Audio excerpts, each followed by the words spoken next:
Oh, here she comes. Oh, sweet. Just in the nick of time. Perfect.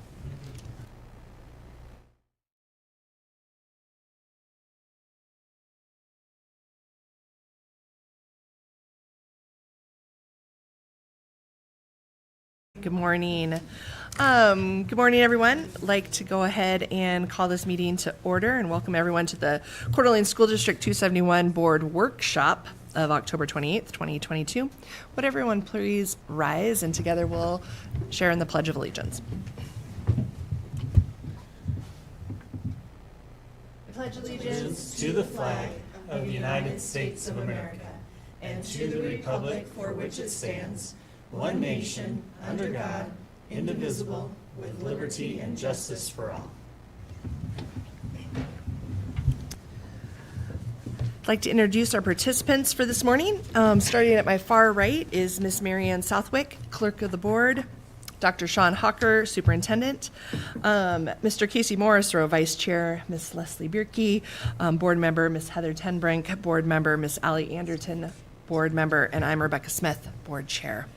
So we do not take public comment at workshops. Comments may be submitted to the board via email at trustees@cdaschools.org. Thank you.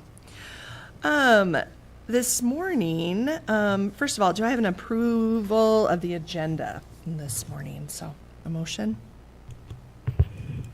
I'll motion to approve the agenda. I'll second. Oh, Rock, paper, scissors. Allie was first. Or second, depending on how you look at it. All in favor? Aye. Any opposed? We've got that. So this morning, we're back again, and thanks everyone for carving out time to come back and to have this discussion. I've been looking forward to it. It's regarding the March 2023 ballot discussion. And in a few minutes, I'm going to ask Dr. Hawker to kind of bring us back up to speed, but I'm really hopeful for this discussion this morning. I would love to see us at the end of our time today, in my dream, that we'd be kind of in agreement of where we want to land. So I'm excited to hear where everyone's thoughts have taken them over the last week and a half and kind of where we're at. And then after Dr. Hawker kind of shares, I'd like to go back and maybe review each of kind of those sections just individually and chat about them and kind of see where each of us is at. We'll probably start with levy amount first and then talk about in perpetuity and then the SPFL as well. So that's kind of where I'd want us to go in our conversation this morning. So thanks. All right, Dr. Hawker. All right, thanks, Chair Smith and trustees. I give you my thanks as well. Tons of time and effort as you're trying to figure out these next best steps for the district. So certainly appreciate your commitment to continue to meet and work through these challenges. I think today, as I share some comments, I'm going to kind of do it backwards. I'll start with the SPFL because that was the latest on our minds at the last election, and then I'll kind of work backwards. So I just want to take a couple of minutes and really summarize where we're at, summarize the presentations that you've already received over the last now couple months as we move forward to deciding what, if anything, to put on a ballot. So in regards to the SPFL, just as a reminder, we currently have $25 million in deferred maintenance on the books, and this is going to grow to over $100 million in 10 years if we don't do something now. The community wants us to address these safety and security measures and maintenance issues, and that's evidenced by our majority vote just 2 months ago. However, unfortunately, as you all know, we did not achieve the 55% support that is required. But I think we are all in agreement that it's something that we need to come up with a plan. We believe that reducing this ask from $8 million to $5 million and reducing the length of term of this SPFL from 10 years to 5 years has a good likelihood to gain us that additional 5% support or so that we need so that we can get over that 55% threshold to pass this SPFL. We can certainly, and maybe in the Q&A section a little later, we can go into any additional details. Jeff's here. We can answer questions. I think Jeff will be here. I say Jeff's here, and then I just thought, wait, I didn't see Jeff. So maybe he won't be here, but we have all the flyers, all the information. There's a packet that is available back there. It's also in board docs that just kind of highlights that that SPFL ask. And so I bring that up first because that was really fresh on our minds from just an August election that went down and all the conversations that took place. So I'm gonna move on then to the next other bulleted items associated with today, and the next one's the 25 or the M&O levy and the administration's recommendation of the $25 million amount. So I want to just recap, why are we asking for that increase of $5 million and increasing it from the 20 to the 25? I just want to remind the board that between March of 19 and July of 22, we've lost $3.3 million in buying power from those funds. That's nearly $1 million lost each year, and my prediction is by March of 23, it'll be a full $4 million in buying power that will be down. So we aren't able to even purchase what the $20 million got us back in 2019. And by this next spring, I suspect we'll be much closer to that $16 million in buying power. So that's one of the justifications for increasing that by $5 million. Another is the classified salary fix. You've all had an opportunity to tour our sites. You've had an opportunity to visit with many of our employees. We just simply can't continue to try to hire classified employees at $12.75 an hour. And we can't continue to support a salary freeze that's on our salary schedule that freezes everybody between 7 and 12 years. We might get fortunate, hire great candidates, they stick with us for 5 or 6 years, and they realize they're going to be froze for the next 5, and so they leave us and they go somewhere else, and that is something that we've got to fix. But to fix that requires funds. So that's the classified salary scenario, and then of course the certified salary fix as well. We can't continue to freeze our newly hired teachers for 5 years before they receive their first raise. We've got to remain competitive with our surrounding districts. A few years ago, we paid slightly more than most of our surrounding districts. Today, we don't. 5 years ago, we were able to have a selection of candidates at most positions. Today, we're losing candidates to our neighboring districts. In 2019, the levy was increased by $4 million for a variety of reasons, and I obviously was not your superintendent at that time, but there was a decision that funds needed to grow by $4 million so that we could do the things that we believe our community supports us to do. Prior to that, in 2017, the levy went up $1 million. In 2015, the levy went up $1.5 million. I share that out not because holy cow we're out of control and we're overspending each time we're going to the levy. It's a fact of primarily inflationary factors on top of maybe a few enhanced programs that we are committed to provide, such as school resource officers and things that we have needed to gradually increase those dollar amounts every year or two in order to provide what we need to provide. With 23% of all expenses directly associated with this levy, I believe it'll pass. It is integral in everything that we do. Our community does not want a school district that's absent of elective course offerings, athletics, extracurricular opportunities, K-Tech opportunities, SROs, CSOs, and the list goes on and on and on. That is not what our community wants. So I believe it'll pass. So that brings us to the question, kind of the third bullet item that it's been requested that we kind of discuss, and that's the fact of in perpetuity. We've never asked for that. We've never done that. We continue to come back to our community each and every year, or each and every bi-year, every 2 years. So I want to just highlight a few reasons why I believe that this in perpetuity is essential. If we go to our community and ask for this vote to be in perpetuity, it'll allow us to not ask our community every several years for this money. It'll create a picture that right now, and I'll touch on this in a minute here. So let me back up here and actually follow my notes so I don't get out of line. if we do a perpetuity vote so that we know that we've got these funds coming in for a while, it's going to allow us to not ask for a while. I can't commit as to how long that is. I can't say 8 years, 10 years, 5 years. I don't know. And obviously the state could do something funky and cut funding in some avenue, and then it could create a challenge. However, I just believe that's not the case, and I believe this will allow us to not come back to our community for quite a while asking for these funds.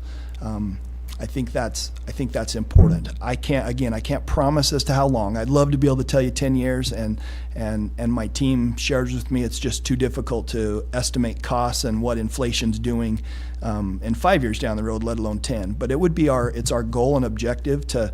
I think we would be wrong, quite frankly, to ask for a vote in perpetuity and then come back to the community in a couple years and ask for more. That's not the point of perpetuity, right? So our commitment is to not do that for as long as possible. An organization as large as ours just simply cannot effectively function with the potential looming budget cut of nearly 25% hanging over our operations every 2 years. We have staff that are exiting our district between levies because of this unknown.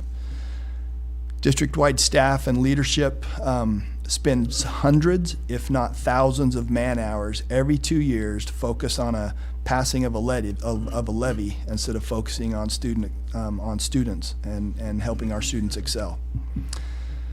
The district allocates thousands of dollars every 2 years to engage the community to vote. And some would say, well, then just don't spend the money on some flyers to send home or the social media components. Because that money could be used in much better ways. We agree that money could be used in much better ways, but if we remain with a levy that has to be voted upon every 2 years, we're going to have to allocate funds every 2 years to make sure our community is aware of the levy and the message, the importance of what the $25 million funds. So we are in agreement that there's better ways to use that money, but we need that perpetuity to allow us to do that. And then I just still feel, after being here in the district now almost 2 years, when we're asking for money every 2 years, it's just creating that perspective in our community that we're always asking for money, because really we are. Every 2 years there's a flyer in your mail or there's advertisements somewhere asking for money. And that creates this challenge that, hey, what we're doing in the schools is not enough, and we're always asking. When reality is we're oftentimes renewing the same thing with maybe a slightly larger increase to deal with the inflationary components associated with these funds, just like every other state and county entity has to deal with each year. And they are, right now, the rules say we have to ask every 2 years. This is what we do. We ask.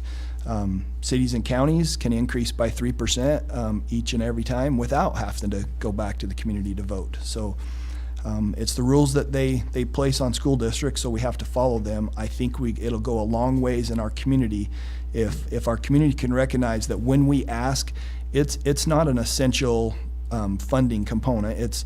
We're asking because there's a need. There's something up. There's a school bond that we're needing to build a school because of overcrowded. It'll allow our community to focus on the individual items that might pop up sporadically instead of a constant every 2 year drain on our community. And the last couple bullet items to support this perpetuity recommendation is the fact that this levy's really been around since the late 80s. That's a long time. I mean, it's a levy that's been around 30 years. It's not like it has not ever failed. It's been around, and our community recognizes that this is the way that things have had to be. And I think that since that's been around since the 80s, that says a lot. However, I also remind everybody that the last 3 levy votes, so 6 years, we've received, a drop in 10% support. When I look back at all of those ballots over the last 30, 40 years, they've ranged in support, some of them barely at 55%, some of them in the upper 70%. There's been a lot of range. But when you look at things that are just recent, which I think gives me a better picture of today, our last 6 years, our last 3 well, actually, I guess it's been 8 years, but our last 3 elections have dropped by 10% each levy. So in March of 2021, we received just short of 60% support, 59.9. So as you can imagine, if we fall another 10% in support, it's 49%, and it doesn't pass. You have to have 50% on this levy in order for it to pass. We had 69.6% in 2019, and we had 79% support in 2017. So I think that's I want to get back into those 70% supports, and so again, another reason why this perpetuity piece is a big deal. And I'll leave you with this. People move here because of our community. That's why we're growing. They've kind of escaped their old communities and they come to this one because this one's better. It's much better because our community supports public ed. This is evidenced by the continued passage of this levy for the past 30 plus years. And they come here because our schools are doing good things for kids. And I just want to remind trustees, I know you are all super busy and you're doing the very best that we can for our communities, and it's to be appreciated. In Board Policy 1600, it's our code of ethics policy, and it just reminds us that we are always, and always is a big key word there, that always our first and greatest concerns got to be the educational welfare of our kids. And that education is much more than the core classes. It is much more than some in our community have argued that they just want math and English and they don't need all these other programs. I would argue that the other half of education is all this other stuff. It's your extracurriculars, it's your co-curriculars, it's your elective courses, it's your vocational courses. K-Tech's got over 600 students enrolled this year. It's your musics and arts and PEs and a myriad of other opportunities for our kids.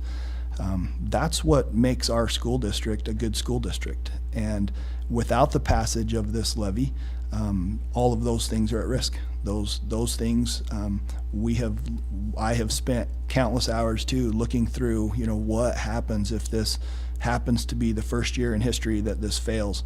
What are we going to do? And it's bleak because it's intertwined in so much of everything that we do, and we've continued to share that out. So I think we've talked about lots of different things.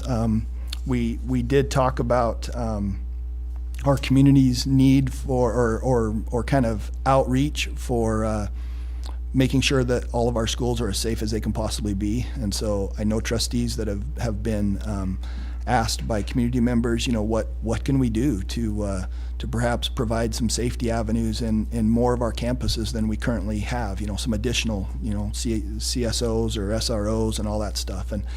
And none of that can happen without the passage of this levy. And so I think we've got a good plan. I think with this $25 million, we've fortunately been cutting lots of expenses over the last 4 years so that we can live within what our $17 million really buys us. So we've adapted to what we need to adapt. So we've not grown. So by having this levy perhaps be readjusted at $25 million, it would allow us to make some great strides in our classified and certified needs. And I think it could also allow us to address some of our additional safety things. We've been talking as a cabinet, definitely at our middle schools, we'd like to get at least one additional, one campus security officer. We don't have, other than the SROs, we don't have the CSOs like we do have at the high schools, at the middle schools. And that could greatly help us patrol bathrooms and hallways and things better for everybody's sake, whether it's an outside intruder or whether it's inside safety for our staff and our students. I think that could be better. We're exploring various different avenues. In fact, we've kind of coined another acronym for you to remember. Instead of a campus security officer, CSO, we're thinking maybe at the elementary schools something relating to an SSO, a school support officer. They could do multiple different things. We have lots of needs, and I think we could build that at our elementaries and still be able to have that security presence that we know our community wants and needs, and yet be able to provide the various different additional resources in a school support officer, if you will, at the elementary levels. There are some other strategies. Again, we want to make sure that, and I know the concern is always dollars. It's the perpetuity piece. It's the tax burden on our community, and what's best to help them understand that we understand that. And I think something that I've only had a conversation with each of you, maybe in private, and we haven't really had a public conversation, is that I think it's certainly within your purview if you feel like it's a little step in the right direction. Something that we really haven't talked about, but I think it has a lot of support out there, is that you could choose to alleviate, if the levy were to pass, we could alleviate some of the little nickel and dime things that we perhaps currently pass on to our students and to our families. We have talked a lot about the potential of maybe eliminating gate receipts at ball games and things when communities come in. It generates about $100,000, I think. Shannon, is that about what you remember? She's giving me the thumbs up, so I think it's around in that ballpark. So, and we'd have to allocate some of that levy to help offset those funds, because those funds are important. But it could be a step in the right direction to help our community and our supporters not feel like they've got to fork out $5 or $10 every time they go to a basketball game or a volleyball game or a soccer game or something like that. And there are expenses with us. We have to hire ticket takers and gate workers at all these events anyway, and so we would save some of those expenses too. I think our athletic directors are in support of that. Is that right, Trent? I see him nodding his head. So it's something that we talked about a lot this last summer, and I really haven't had that big engagement. But we're here today in hopes to kind of wrap up some sort of a direction that we're going to go, so that we can get it advertised. I think we all drove by the 4th Street ballot area, or at least I did today, and they're already lined up, and all the early voters, I guess, are starting to show up to vote for next week's election. It just reminds you how time flies, and we will in 2 weeks. Thank you Casey. 2 weeks election, so they must be able to vote early, a couple weeks in advance. So they're out there. I saw lots of signs and things already. So for us, that timing is coming up really quick, and I think because this is such a significant ask and such an importance to our community and our district, every day that we would have as a head start to help get this important message out would be is to our best benefit, so that we can continue to provide opportunities for our kids. And that's the summation of really almost 3 months of conversations that you've been having towards this levy. And so I think we're all eager now to address questions and help you come to a recommendation. Thank you, Dr. Hawker. Could you speak to one more piece of that? On this ballot, you'll bring us back the actual ballot language, but we have to identify exactly what the levy is being used for. So could you speak a little bit to that, because I think that's an important piece of this, that is that transparency piece. And so I will. Thank you for that question. This is kind of a question I wrote down that's an add-on to that. If we did perpetuity, how does that work? The reporting back for this new request that we have to do with things. So, okay, let me address both those. In your packet of information, slide 3 kind of has a about our levy breakdown, and although we're all kind of treading in territory that has not been done much before, really. I would say Wallace is one of our nearby districts, or Plummer Worley, that just passed a plant facility levy this last go around, and they were successful with kind of putting some details into what they were asking for, and that received support from their bond counsel, which might be the same as ours, but from their legal guidance as well. So we're kind of using that as a as a sample. We're hopeful that perhaps a slide like this one that's slide 3 in your packet, where it talks about athletics and safety and health and classroom support, we are hopeful that will meet the letter of the law and provide the details that are needed. Because our levy is so intertwined with everything, you can imagine that, I mean, I could almost see a financial report that could be presented if we had to get into if we have to get that detailed. We were told when the law was first being presented to the legislature that it was going to be more of a higher level, not just saying a $23 or $25 million levy. They wanted some specifics as to what are you funding. But they stopped really with the guidance there. And so we don't know if it goes down to the penny for, specific positions, or whether it can be generic enough to simply say, well, we need it for, for staffing. And staffing, that would include, lots of things. That would include salary increases to our staff, so that we can be competitive, but that would also include, some positions the state doesn't fund, right? So we're gonna have to work through all that, and we have bond counsel is on the standby, and so hopefully later today or by Monday, we will be in touch with them to get that resolution. The longer the resolution, the more money it costs us as a school district to print on the ballot, and so we also need to work within those constraints too. I think the ballot actually does have some limitations. Is that right? Scott's in the hidden room. So I think we there's expenses associated. I know this. There's expenses associated with the length of the language that's within the ballot, and so we obviously don't want to write an essay, of dozens of pages in there.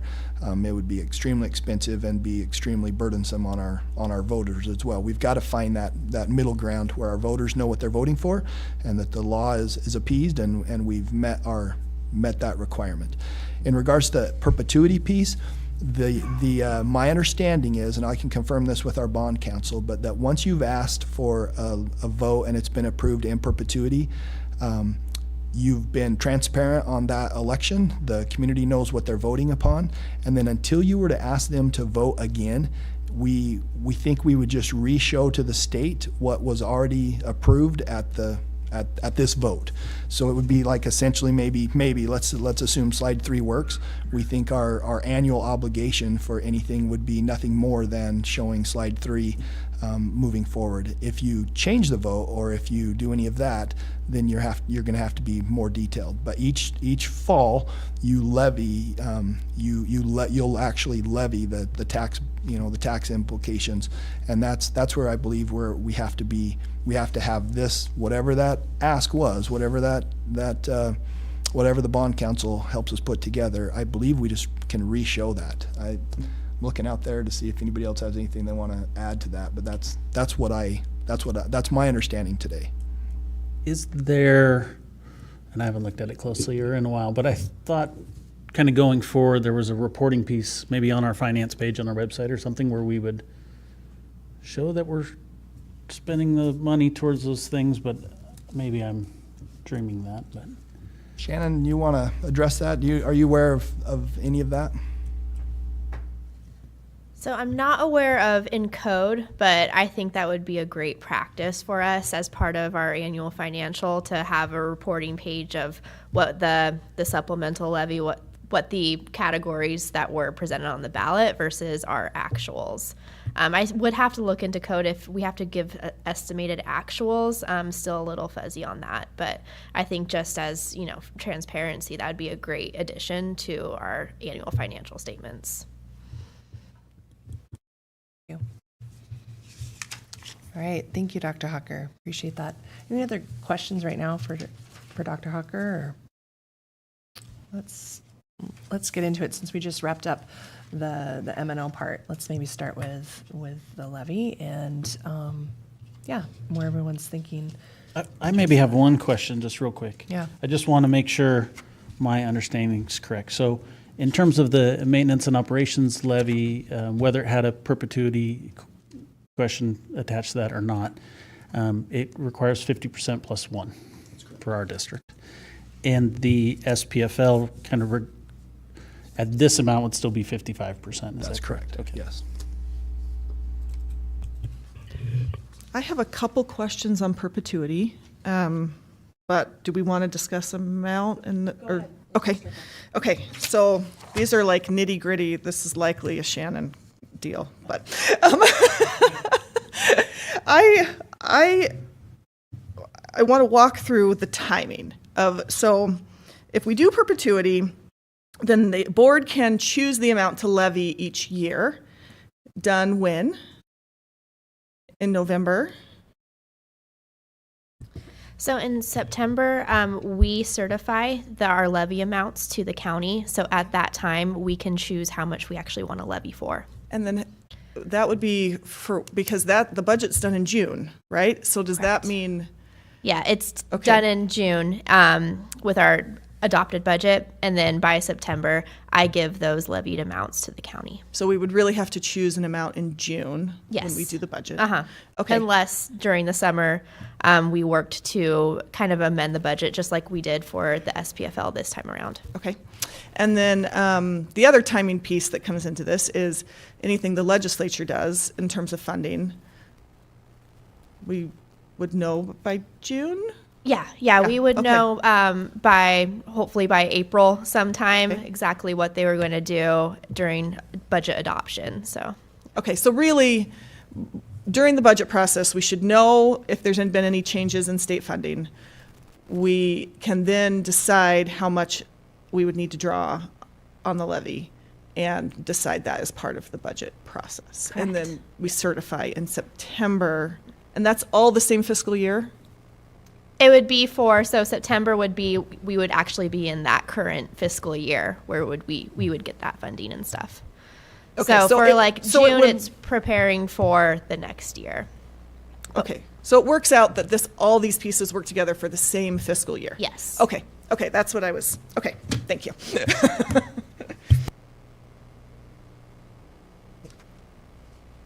Thanks. Other questions?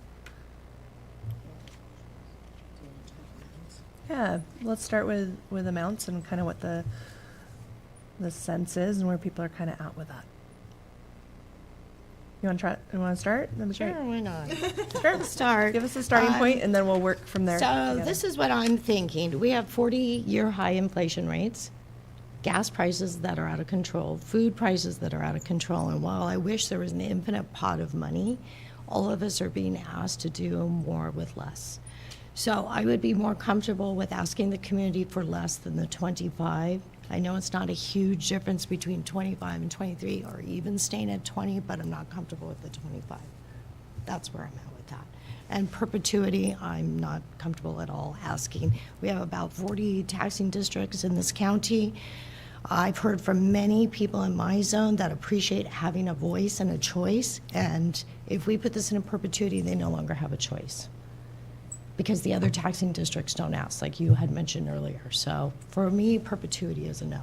So that's where I'm at with those. And the SPLF or SPFL, I'm fine with. Can you tell me more? I want to understand more about the no choice piece. So our what are you community thinking has there? a choice, and it's not always, I've heard it said, well, if you vote no on a levy, it means you don't support schools. The last levy, I had a lot of people contact me and say, I love the public schools, I support the public schools, but I cannot afford my taxes to go up.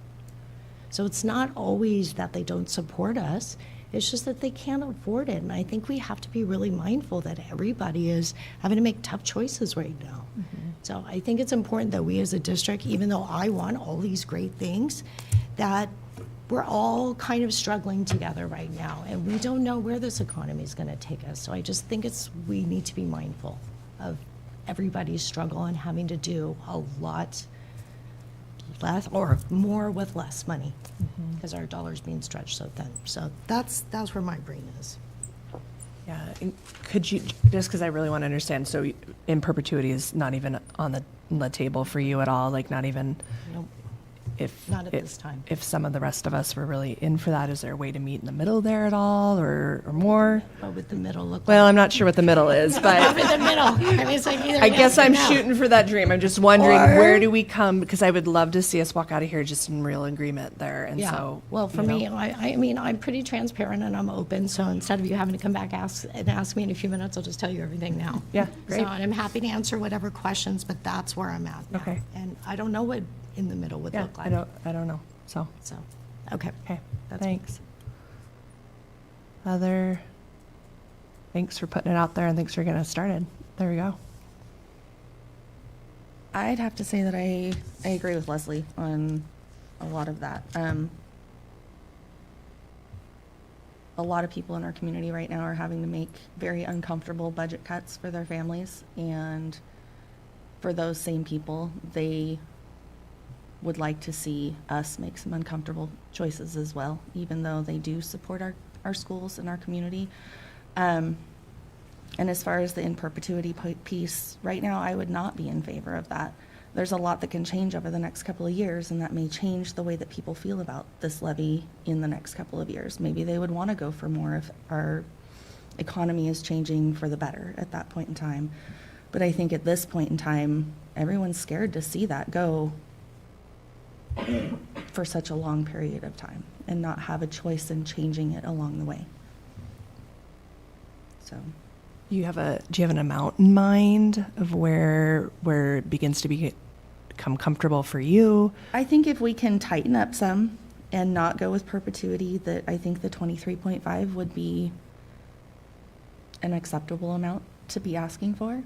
Okay. And I think that if we asked for that amount and not in perpetuity, that we would gain a lot of those people that wouldn't go for the 25 or the in perpetuity as well, and have a better chance of actually passing this levy.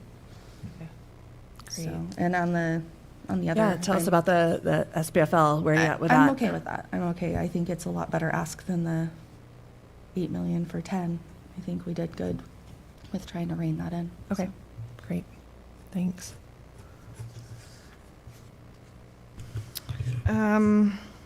So I am also, so I am in favor of perpetuity, and that affects the amount, because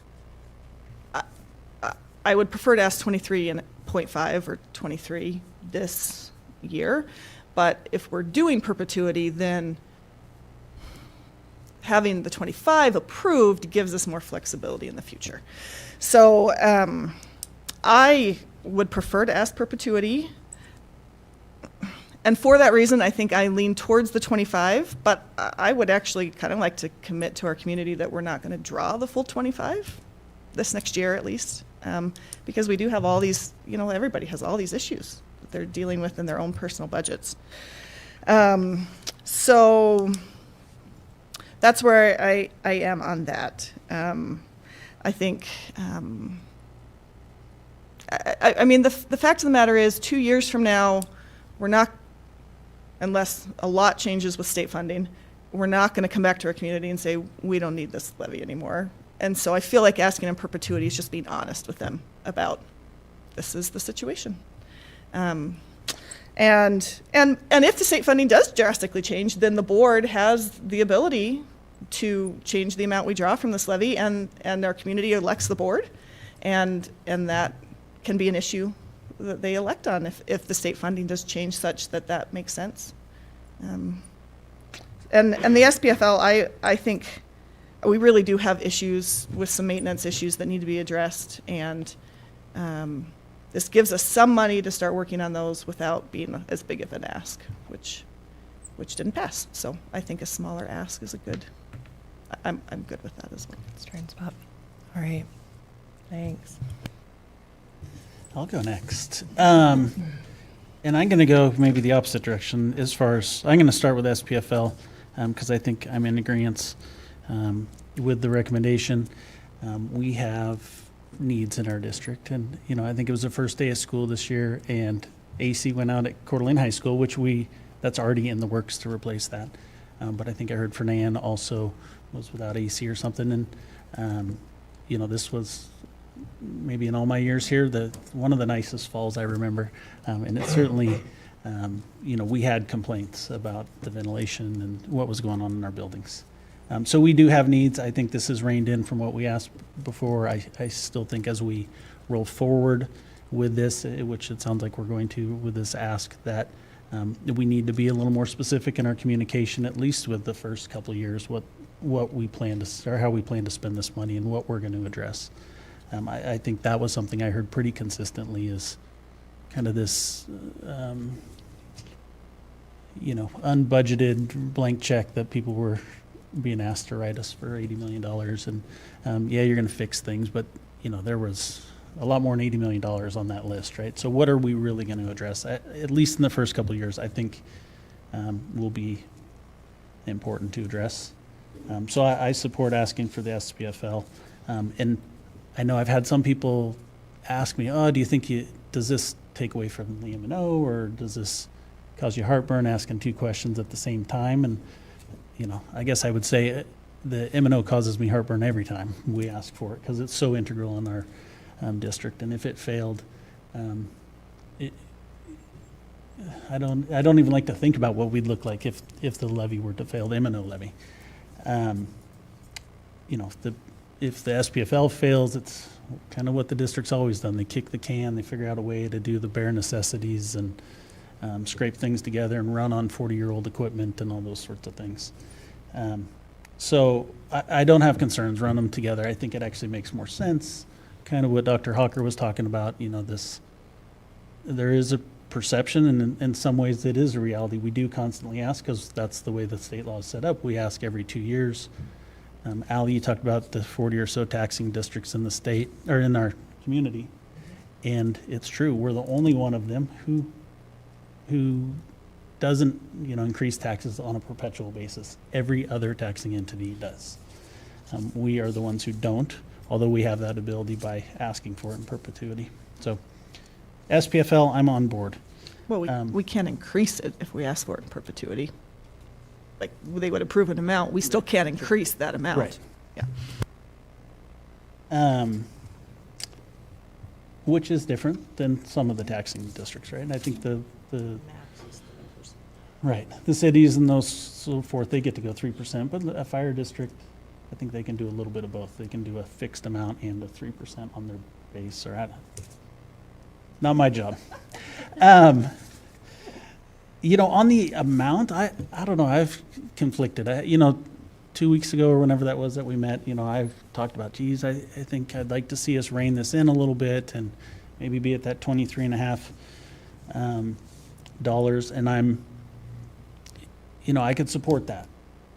Coming in today, or maybe yesterday if you would ask me, I thought, let's go for 25 and increase what we're doing security-wise. I'd love to have an SRO in every building. We have 8 or 9 now, I think, for 17 buildings. I'd love to say, okay, let's get to 17 SROs and have one at every building.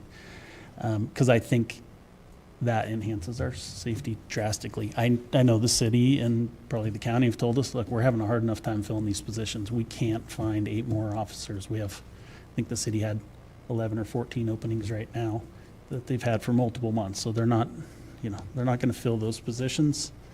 I had shared with you guys, I asked about adding campus safety officers to every building and what that would cost, and I think it was around $750,000 or $800,000.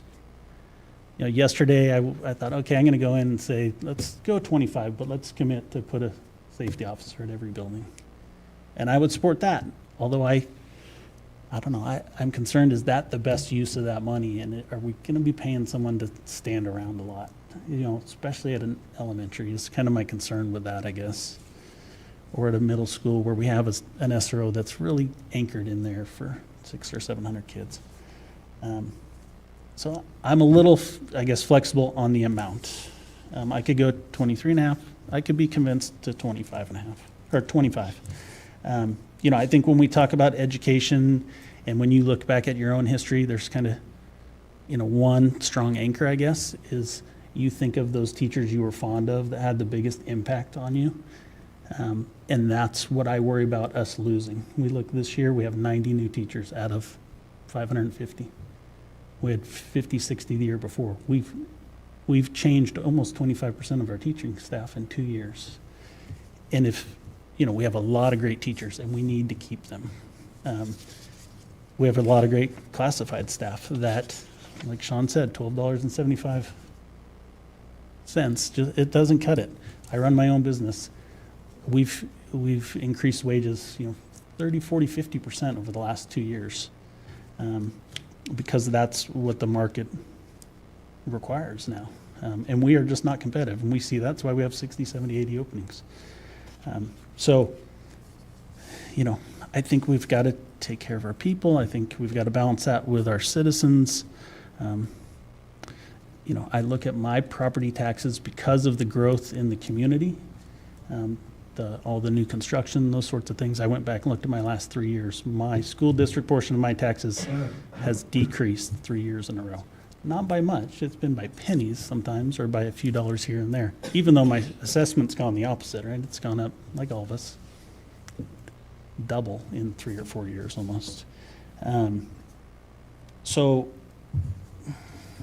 I don't know. I'm conflicted. I could go 23.5 or 25. If we're at 25, I'd at least like us to commit to expanding our safety officer program or our SRO program one, or I'd prefer SROs if it's possible, but safety officers if it's not.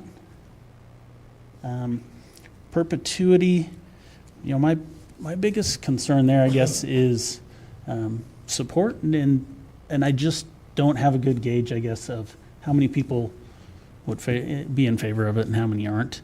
So that's my hesitancy there. It essentially has been in perpetuity, as Sean said.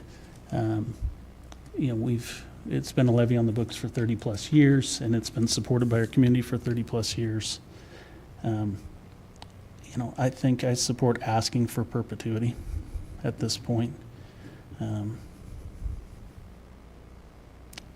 The amount I could be flexible on a little bit.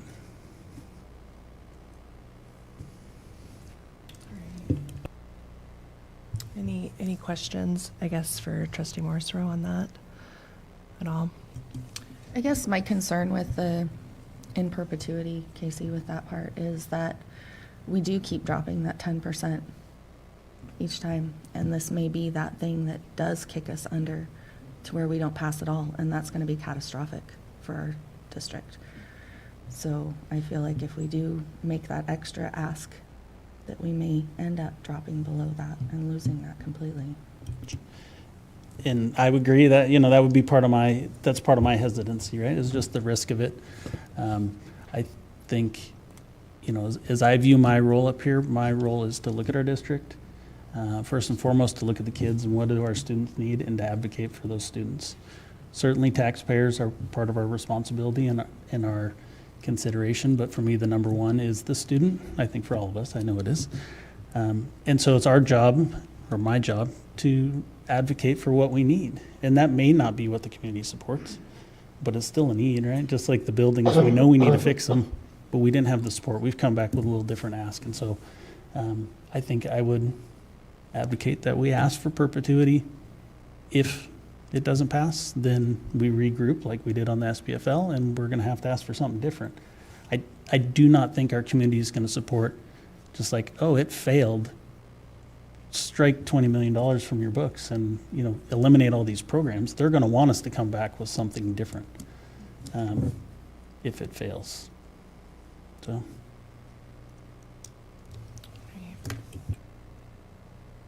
Okay. We'll start backwards again. Hearing just the SPFL conversation, I'm totally in favor of moving ahead with that. The different ask, I think we learned this summer from that. We can come back and do that. As far as amount between the 23.5 and 25, I'm okay with us having more of a conversation, I guess, right now about that. I would like to just address just the in perpetuity. I think it's a pivotal moment in our community to decide what do we want our schools to look like. I can't imagine in 2 years coming back again and trying to convince people that we want sports. still. And we still want arts. I think that's just part of what we want in this community. And so, and that's what we want our schools to look like. And this whole list of things, those needs aren't going to change in 2 years. So I am in favor of asking in perpetuity. I think it puts students first, and that's what we're called to do, is to continually put students first. I had a conversation just last night with a mom who now works for our school district, who's being paid $12.95 to work in our district, to meet with kids, to work on their education, to read with them, and $12.95 an hour to work with our students, I don't think is acceptable. And so, so we've got to increase, I guess, just the amount of funding and take care of our staff, take care of those classified staff especially, because you can't make it on $12.95. I pay more in a private nonprofit sector for dishwashers than I do for those that are teaching our kids and strengthening their reading scores and those types of things. And this amount is gonna help do that, and it's gonna put those folks first. And so I'm in favor of that. Dr. Hawker, yeah. Yeah, thank you. Can I just pause there for just a second and ask a quick question, I guess? And discussing 23 and a half and 25, I think that's where the big conversation really is, right? And it's all nerve-wracking, if you ask me, because I'm with Allie. The worst thing we could have is to have our ask fail, and we're in a world of trouble. So we need to. I appreciate and really do love listening to all of this conversation and trying to work through this. I think part of me thinks that if we can find some little wins for our community, I'm not sure if the difference between 23 and a half and 25 amounts to many more no's or yeses. I think it's fairly insignificant in everybody's tax implications. I think we know from a law enforcement perspective that under current conditions we would not be able to add several extra school resource officers provided by law enforcement at this time. We might be able to get, I think the sheriff's department has a little more flexibility right now than the city police department with their shortage and their size. So we might be able to find some middle ground there.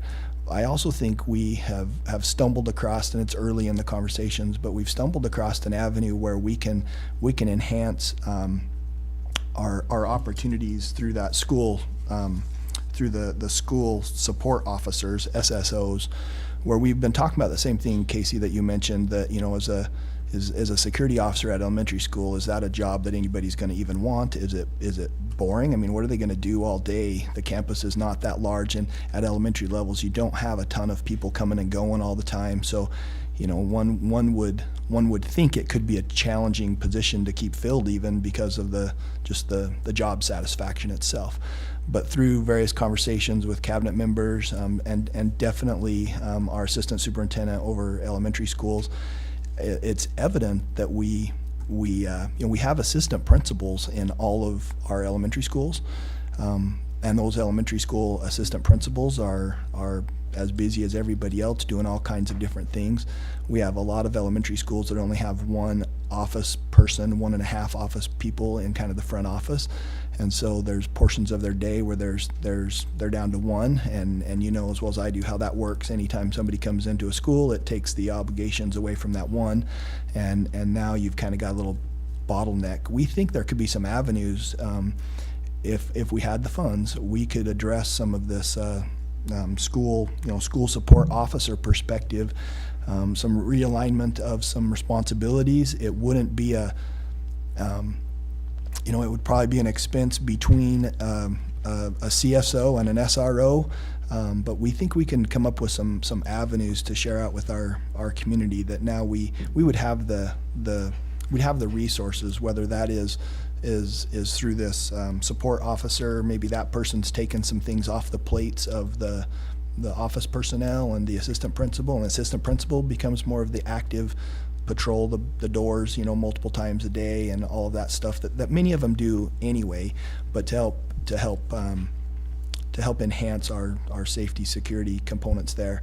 But we also know at our middle schools, for instance, that we feel that there could be a great need for a CSO or two, at least one at every school, maybe even two.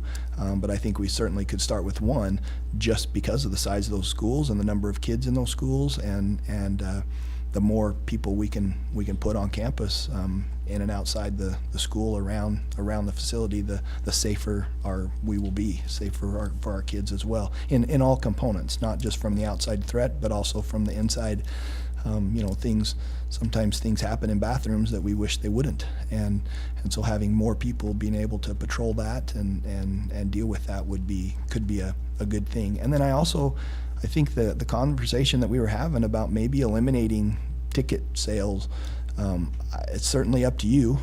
I know it's not huge, but it also might be enough to at least share with our community that we're being receptive. We're not trying to nickel and dime anybody here. We're trying to operate in the best avenues that we can, and I have battled this conversation of in perpetuity since I've been here, really, and since I've been knowing about this coming up work, and I get it, it's a tough scenario. I would say that it always, optimistically speaking, it always seems like there might be a better time to ask later down the road, and then I think reality-wise there's never a good time to ask. Down the road doesn't get any better. I think from my perspective as the superintendent that you've hired to lead the school district, I need that solidarity of funds to operate, and that's the big unknown for me. I have no idea what the future holds, just like all of you. I don't know if this will be the board that's here in 2 years or 1 year, right? Things change all the time.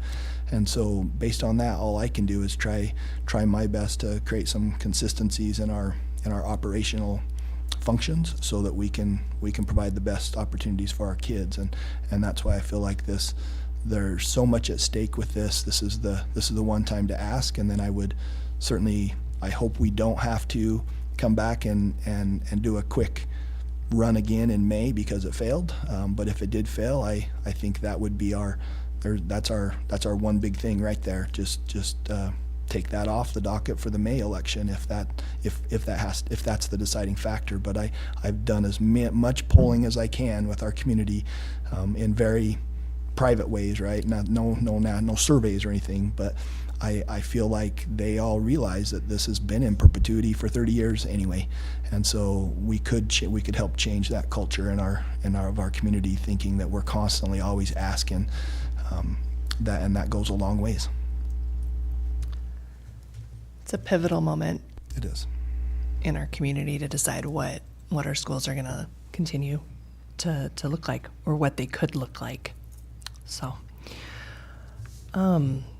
given that, any continued discussion or I guess I'd like questions? to bring up the fact that with inflation and decreasing our buying power by, you said, about $1 million each year. That's, even if we ask for the 25 million in perpetuity, that's still going to put us back in 5 years, needing to ask for more money at that point in time if inflation continues at the same trajectory it has been. So we're still going to be coming back over and over again to ask our community for more, just a little bit longer time in between each time. So that argument doesn't make a whole lot of sense to me.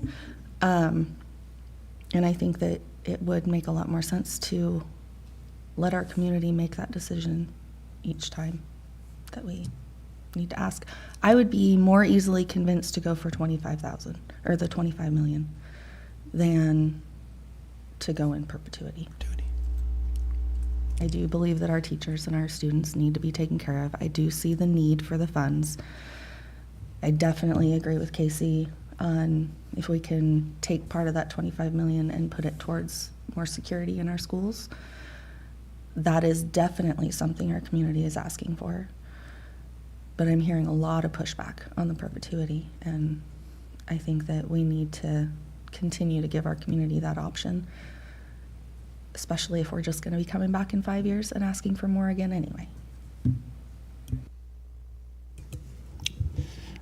I think the one thing perpetuity could do Yeah, and it's hard to say, right? Because we don't know if we're going to be here, who's going to be here in any of these seats. But maybe the best example is Moscow around us. They've had perpetuity for about 30 years, I believe, maybe 35 years in their district. And my understanding is that they've gone about every 10 years, and they have asked to increase it, but I don't know that it's always increased, but that's kind of what they've done. Sandpoint, the Lake Pend Oreille School District would be the other local option that we could compare to that has perpetuity. I believe they put it in 2017, Recent. I believe. With a fixed amount. I think one thing it could do, or likely does, is it does rein us in a little bit, because we're not thinking about increasing it, right? It's the budget you have, and it's the budget that's been voter approved. And so it may keep you from these small incremental increases every 2 years. It's going to hold us. I mean, if we pass this, you're not going to increase it in 2 years. And you're probably not going to increase it in 4 years, right? So maybe it is 6 years, there's some sort of increase, but, I think that's, or we need to put a little more, I'm not going to say faith, but maybe we need to advocate better with the state to make sure state's keeping up with us, right? And they've done much better the last few years than they did the previous 10 years as far as keeping up with or increasing funding to schools. We know there's some money that they've allocated in the special session that's going to come towards schools. Kind of where that goes is anyone's guess at this point. A lot of conversation around vouchers and those sorts of things, and I'm guessing that'll gain some steam in our state, and that we'll see a lot of that money head that way if that is approved. But I hear what you're saying, and I think it's true. People like having a say, but I don't know. Having gone through, this would be my fourth levy that I've been through. I hear more people say, God, why do you do this every 2 years? Why do you come ask us every 2 years? Then I guess I hear, boy, I like having a say every 2 years. So I like that point that if we're going for a levy again anyway in 2 years, no big deal to add another $1 million, right? But if it's easier for us to not just say, oh, we need another $1 million. If we have to go for an entirely separate election, we wouldn't have to do anyway, right? I think it does kind of provide an incentive to not continually have these small raises in the levy amount. Thanks. As far as advocating to the state, I would think that that should be an extremely high priority for all of us anyway, regardless. Amen. That it surely is part of my intent. So I think even if we weren't in perpetuity, that would encourage more participation in encouraging the state to do better at funding our schools. Thanks for that. And thanks for that reminder too. Yeah. let's talk on the amount, because Leslie and Ally, I know you were maybe more comfortable at 23.5, and I've kind of been there too. I don't know that there's a lot of difference as far as support at 23.5 and 25. I think people who don't support us are not going to support us at either, and probably not at 20 either. How would you feel at 25 if I kind of looked in here? According to this sheet, we're spending about $860,000 towards our current SRO and safety officer program.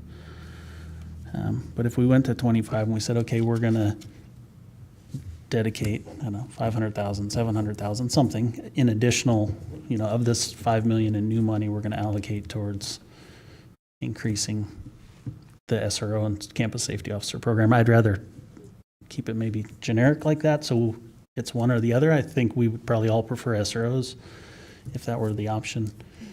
But would you feel better about 25 million at that, or is 25 just no go? Well, I liked your point too. I would be more apt, ultimately this is going to be the community's decision, so I would be more apt to support a higher amount, even though It's really difficult for me to do right now just because everybody has an uphill battle with our economy. So I'm very sensitive to that. I'd be more apt to support the higher amount and take perpetuity off the table. But I wouldn't probably support both. And I know it's not a ton of difference. I just feel like it shows our community that we know how to budget too, because that's one of the complaints I hear all the time. Yeah, you're asking for all this money and you're not spending your money appropriately. I'm not saying I agree with that. I'm just saying that's what I hear a lot of. So that's where I'm at. Okay. Thanks. I want to come back to maybe what kind of motion we do need to walk out of here maybe with, unless there's any other additional comments, because we could start with the SPFL motion and take that off, because I think we're all in agreement of asking for that. So maybe we start with just, let's take care of that right here. So what do we need to does that direct you to come back to us with ballot language regarding that? Is that what we need to leave here with? The resolution? Yeah, our plan would be, if you make a motion today, we'll bring back those resolutions. I believe those resolutions are independent resolutions, right, Shannon? So yeah, you could do each one separately as an action item today, and then we will bring those resolutions to you for your formal adoption of the resolution. That just will allow us to get to work for the next 2 weeks before your November board meeting on everything that we need to do on whatever the amounts are. Okay. Thanks. Someone want to give that a Yeah, shot? I think the other thing that does give people an opportunity, whatever we decide today, it's not cast in concrete today, right? Because the resolution has to come back to us. We do need to prove that resolution for the ballot language. So it still gives people an opportunity to comment to us between now and whenever we do that. So I think that's maybe an important thing to keep in mind. I'll take a crack at a motion on the SPFL if we're ready for that. Yep, that'd be great. So I would move to direct administration to bring a resolution back for a school plants facility levy for $5 million a year over a 5-year period. And have that for consideration on the March election cycle. He'll bring it back in November, but before the March ballot. It'd be on the March ballot. Yeah, March ballot. Is there a second?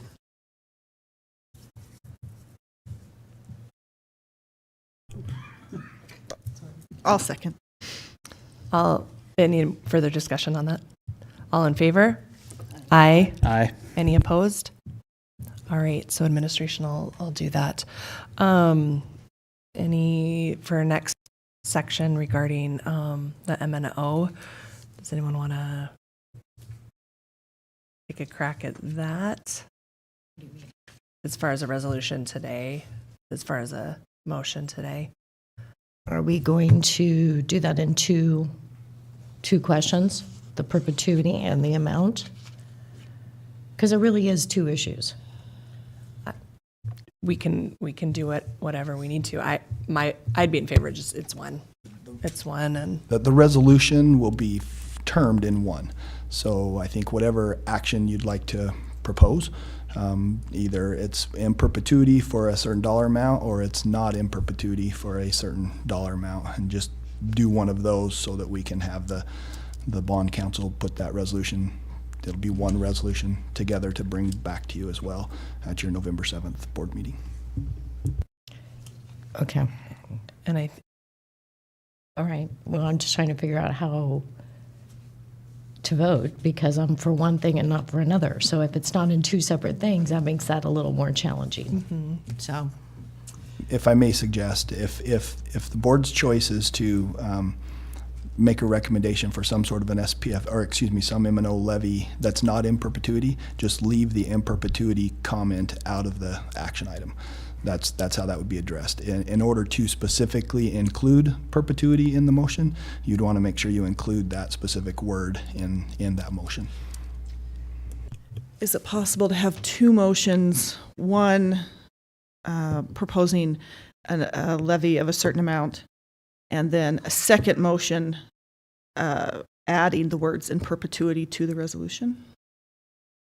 And that would still be one That would resolution at allow the end, but would Everyone to vote on allow. the first part, even though Right. in November it comes back. Right. What's that? That's what I said. I said that the last time, that's what I wanted to. Right, but not on the ballot. The ballot would still be Right. different. So the ballot would still be one. So today you'd be able, so Right. today you'd be able to vote on, yes, you approve the amount, but that, I think we can make that work. In either case, that creates the direction. We will give that to the bond counsel and legal to put all that work together. So if that's your preference, then I think you could do a vote on the dollar amount and then do a separate vote on perpetuity. If that vote passes, then perpetuity will be part of that first action. If perpetuity does not pass, then that's not even a thing. So with the It didn't second pass. action, just kind of amending the first. I think how we're treating those, we don't want to get too complicated with Robert's Rules of Orders, because nobody knows how to really work those anyway, right? No. So I think if we do what we're just kind of talking about, make a motion on specifically the dollar amount for an M&O levy, and that could be wrapped up. Motion on Then that's done, and that's coming forward. Without an additional action item that would add perpetuity, if that fails in your attempt, then we're done. The action would be simply SPFL, and the next resolution would be the M&O, and perpetuity would not be a piece of that because that did not pass an action item. If it does pass, then council will create that legal language on the ballot that would make sure our community is very clear that a vote for this is a vote for this in perpetuity. Just, I think for clarity purpose, because I think I know where you are. And you've said it, you don't support perpetuity, a dollar amount you may, or you do. And so you want to separate those votes today, Yes. which I understand. But let's say these resolutions are drafted back to us, they create the resolutions and they come back, it will be a combined question, and we're going to have to approve the resolution, by a majority of them combined. So, yes, we could separate for today, but if it comes back at the November meeting or whenever it's coming back, or November workshop or something, they will be together at that point, and you're not going to be able to separate yourself from the two of them. Okay, So. then I'll make a separate decision. So I guess I'd just like to say that, in the spirit of solidarity of the board, I would definitely, if we can make that commitment to using that extra 2.5 to help fund our resource officers or the SSOs that we've been talking about, that I could go with the 25 million, but I'm still going to be solid on that perpetuity piece. So if we can maybe find some agreement there, that would be nice. thanks. Trying to figure out how to go forward. I guess we're looking for,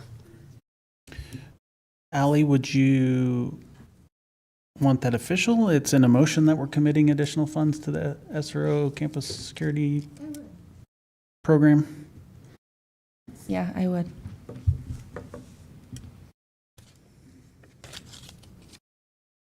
It's more powerful that way. I guess what's the amount of that 5 million in new money that we, I think just to be that. clear, I heard Ally say 2.5 million difference between those votes. That's 1.5. So if you spend approximately 800 to $1 million, the numbers that we crunched for you were for campus security officers, which are probably about half the cost of a school officer, a licensed police officer. So your cost could be, if the motion was specifically to go the law enforcement route, even though we know we probably can't staff that, you're probably talking somewhere between 800,000 to 1.6 million of that extra. So you would be basically committing most all of that extra $1.5 million towards those safety security things. If we can create a hybrid scenario where we can get some CSOs additional at like the middle schools and maybe the SSOs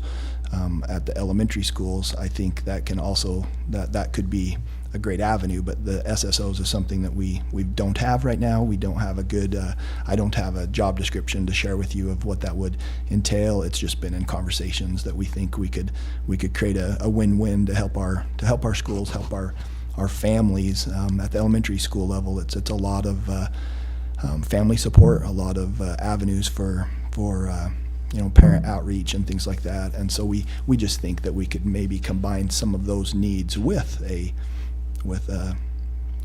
focus of safety as well on the campus and still save us a little money. What would the cost, for something like a hybrid, getting parents in or assistant principals expanding their duties, what would that be? Well, I'm guessing it's going to be between a licensed officer, which was about $75,000 a year, and the $45,000 after benefits and things for a campus security officer. So I think somewhere in there. I mean, I guess you could throw in that 50-60 range, possibly. It all depends on the job description. If we're looking specifically for law enforcement officers, I think it's going to be hard to staff. I mean, they're already not filling the positions for their Correct. own department. Correct. As Casey shared out, Yes. the city police are down 14 officers Right. today, and it is just harder and harder to get people to move, and it's expensive to move here. And so, I don't see an easy fix for that coming up out of this levy.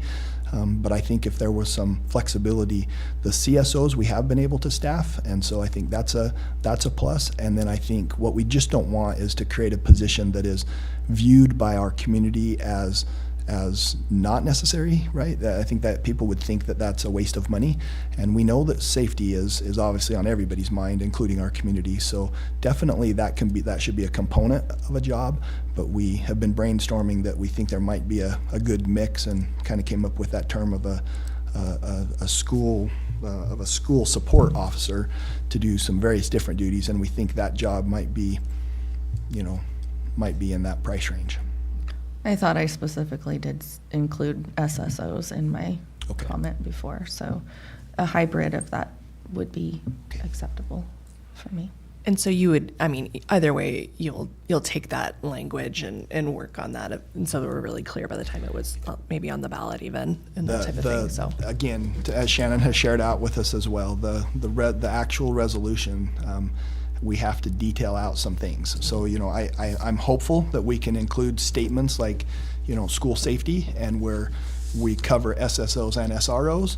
We just don't know the detail of the line item that they now require by law, because it's a new law and it just hasn't been really vetted yet. So we're hopeful, but legal counsel will help us do that in the next literally 5 days. I mean, your board packet comes out Thursday next week, so we really it's the following Monday. Following Monday. Packets So, are done I mean, and either prepared way, by- you're pretty quick going to bring us something back regarding that. And I think we're Correct. all in, somewhat of agreement. We want that focus on safety, so. Okay. So you're going to, We'll have that in the You'll bring resolution. that and back into present the that to you resolution, so. When we send your packet out, no later than, I guess, Thursday or so is our deadline next week. So less than a week, you'll have that. I think the one thing we need to think of if we're doing this is, when we met at the resort in that workshop a couple months ago, now it's been, Eric with HR kind of presented us really two scenarios. One was about the classified folks, one was about our certified folks. And there was kind of a cost of $2.5 million to each, right? And so if we're allocating funds, which I support, we're taking funds out of that pool to maybe do that work on the salary, or we're having to make cuts elsewhere if we're committing to, okay, we're going to raise, our minimum starting pay to $15 an hour, and we're not going to have this, freeze at 7 years for our classified folks. We are going to have to come up with that money somewhere else in the budget if we're going to do those things.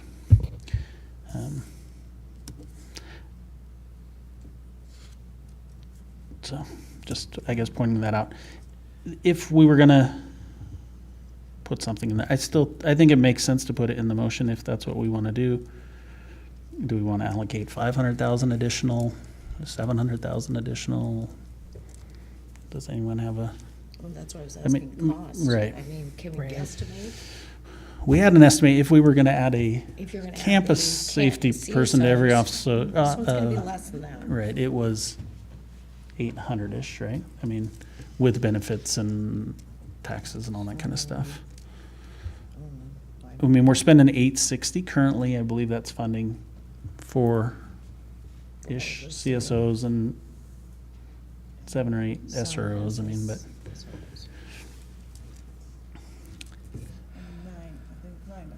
it's a 9, yeah.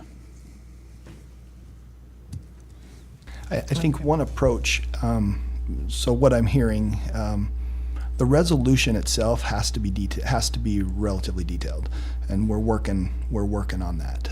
So if you want in your motion that we are somehow, some way addressing, additional safety, security measures, I think that's perfect to state that. I think that's going to have to be by default some dollar amounts in all of those categories. The picture is whether or not, on that slide 3, that talks about safety, it includes lots of different things. We just listed out SROs and CSOs, but So you could put school support officer in there. and we still could put CSOs in encompasses that. there, and we Change we that could amount. just understand, of course, we know this motion, what you're trying to accomplish is to make sure that we have a presence on every campus, and so we'll figure that out and do that. Okay. All right, does anyone want to make any sort of motion? I'll try. You want to try? Sure. I mean, there's a bunch of things kind of floating there, and so and then we can go from there. Okay, I would like to make a motion to authorize administration to bring back a resolution on our maintenance and operations levy in the amount of $25 million, with $500,000 of the new money allocated towards our current SRO and safety officer program. Does that work? I just picked a dollar amount of 500,000, but I'm looking for kind of I'm concerned about that piece. Is there a second? Let me just ask for that. Is there a second? And then we'll have a discussion. I could second that. All in favor? Aye. Aye. aye. Any opposed? No. I would like to make a motion to add in perpetuity to the resolution just proposed. Does that work? Is there a second? I'll second. All in favor? Aye. Aye. Opposed? Nay. Okay. Did we get all those votes? All right. I was like, gotta hear you. Be good. Good. All right. Dr. Hawker, any additional questions or anything? I can't think of anything at this time. I see Shannon back there writing lots of notes. Are we, I think we can go to work with our bond counsel and we can get what this actual resolution will look like, and we'll bring that, obviously, have to bring that back for your approval in November anyway. And we'll just make sure that, that $500,000 of essentially new money allocated for, campus security or SROs. I didn't specifically hear CS or school safety. It's all. Okay.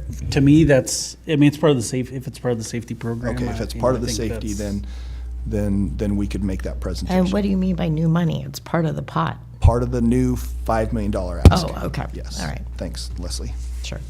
Yeah, so I think I'm okay, and I'm not seeing a bunch of people back there going, oh my goodness, I don't know. So I think we're right. okay.